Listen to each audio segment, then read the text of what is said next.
Estudo da Torá. Livro Atos dos Emissários. Capítulo 2.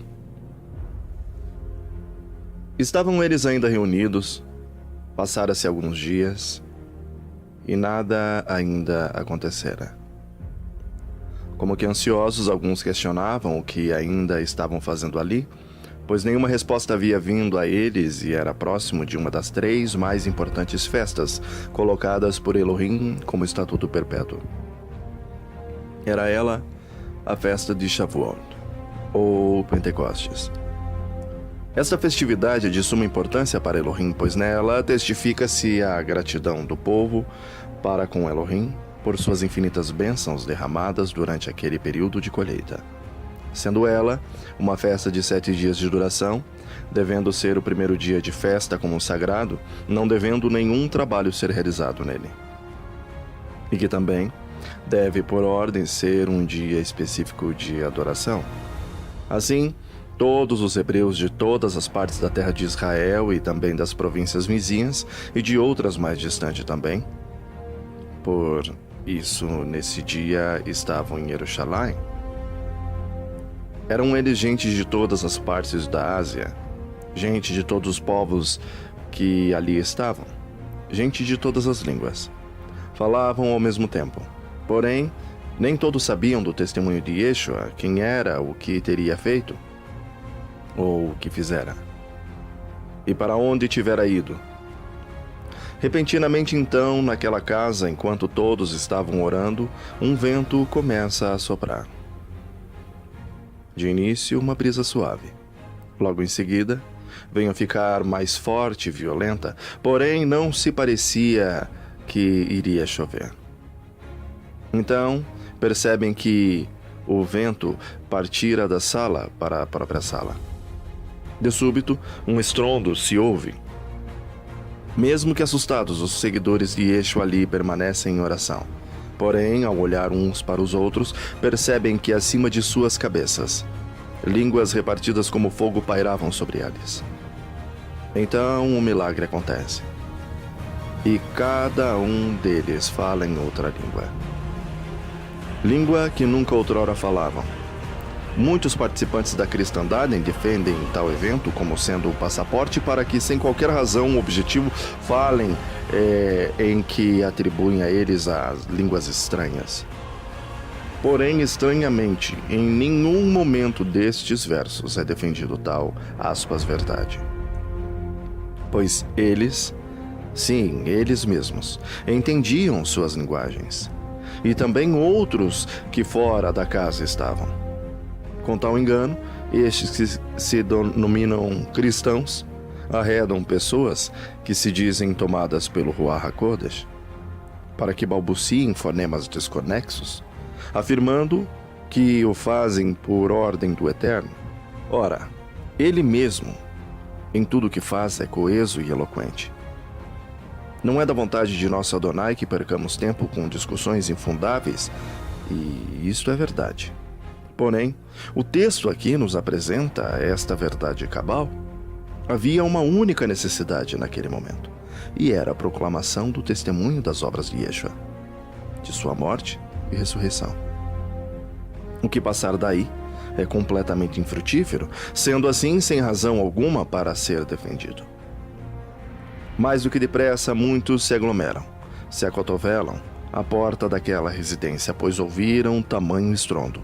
E ouviram que aquelas 120 pessoas que estavam ali, todas elas falavam, e quem os ouvia os compreendia perfeitamente, como se estivessem nascido em seus países. Então, atordoados, se questionam do que ou porquê, e como conseguiam eles entender as palavras daquelas pessoas naquela casa.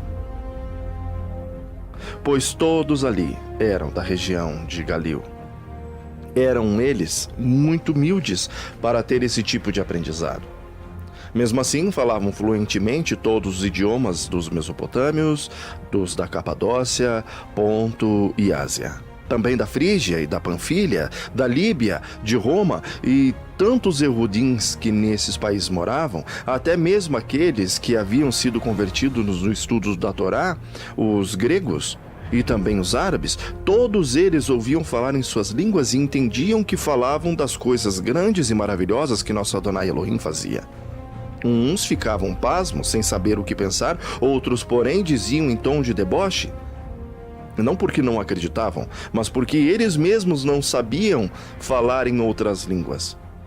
E por isso, para eles, tais tons ou sons lhes eram estranhos e diziam que, na verdade, aqueles homens estavam, de fato, bêbados. Neste momento, são interrompidos por aquele que tantas outras horas fora impetuoso. Aquele que fora outrora impulsivo. Sim, ele, Quefá. Não havia quem melhor para que ali se colocasse diante daquele povo. Ora, não é esta a intenção de Elohim? Muito engana-se.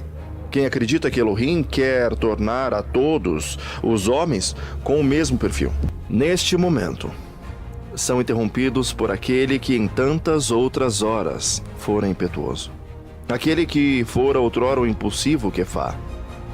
Não havia quem melhor para que ali se colocasse diante daquele povo. Ora, não é essa a intenção de Elohim? Muito se engana quem acredita que Elohim quer tornar todos os homens com o mesmo perfil. Caráter, sim, mas não o perfil. Sim, há aqueles que são impulsivos e a este ele quer usar tal, aspas, defeito para que produzam de maneira diferente daqueles que não possuem a mesma personalidade. Há outros que sua personalidade forte em receber e acolher, e outras para ensinar, e outros para construir. A todos quer nosso Elohim usar de excelente forma para o bom andamento do reino dos céus. E assim se fez, e se fez também com Quefá.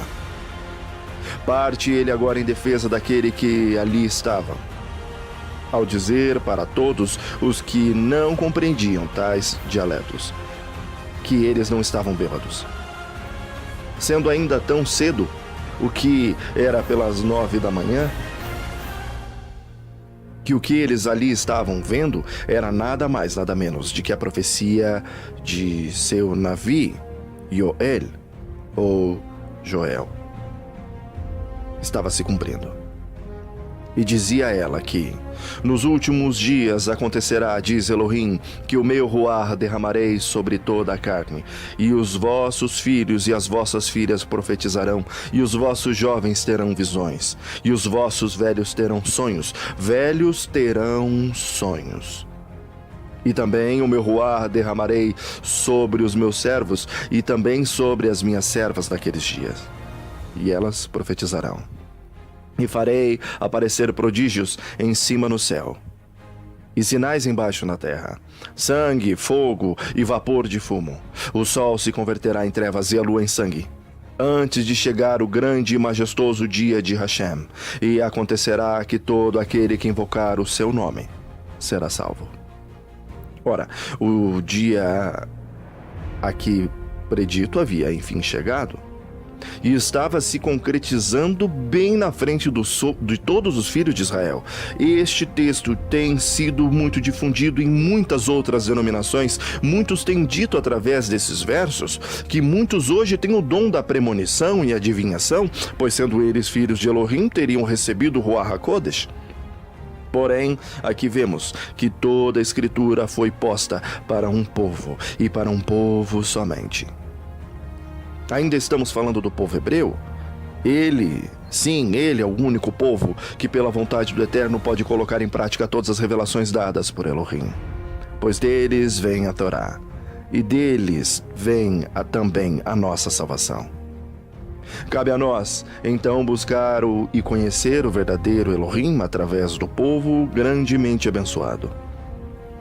E esta foi a mensagem de Quefá. Ora, por meio de tal milagre, pôde ele contar a todos os que ali estavam a respeito da vida de Yeshua HaMashiach e da realização de todos os seus feitos, e com a comprovação da sua veracidade, comprovada na Torá por meio de Davi em seu salmo, mostra-lhes que nem mesmo a morte pôde segurar o filho de Elohim.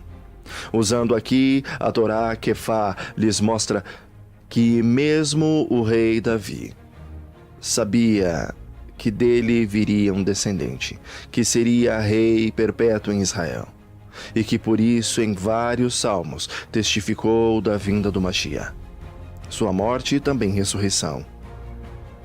E ele mesmo havia visto e testemunhado de seu ressurgimento, e sendo ele elevado, foi assentar-se à direita de Elohim, e indo, mandou o Ruach HaKodesh, e que por este meio, e somente por ele, haviam agora e ouviam o testemunho de todas essas coisas.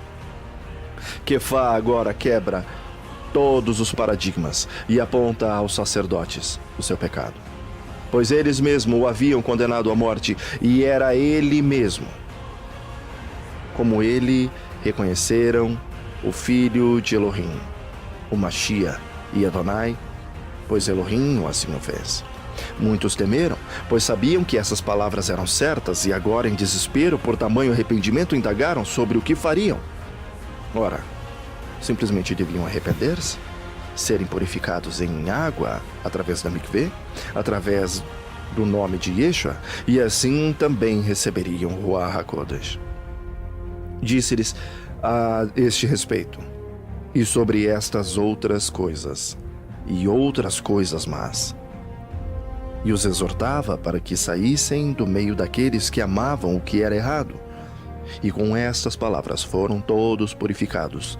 E purificados naquele dia foram 3.000 nefeshes, ou almas.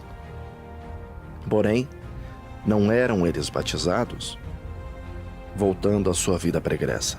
Ora, continuavam eles firmes nos ensinamentos do Mestre, que lhes era passado através dos talmidins, e assim fazendo, desfaziam-se de todos os seus bens, e vendendo-os repartiam entre si, e auxiliando-se mutuamente em toda a necessidade, indo todos os dias ao templo. E lá realizavam a partilha do pão, ou a comunhão. Tomavam suas refeições juntos, e assim cresciam em alegria, e união, e satisfação. E seu número só se fazia crescer, pois assim era da vontade de Elohim. Quem dera se nossas congregações assim fossem hoje. Se cada um desse o que é seu, para que se tornasse da comunidade em si. Não teríamos mais pobres, não teríamos mais famintos, não teríamos o que é de cada um, mas teríamos o que é de todos. E assim, todos seríamos felizes, pois não devemos esquecer que o reino é de todos nós. Portanto, todos sendo iguais, todos possuem o mesmo direito: crescer em união e também crescer em alegria.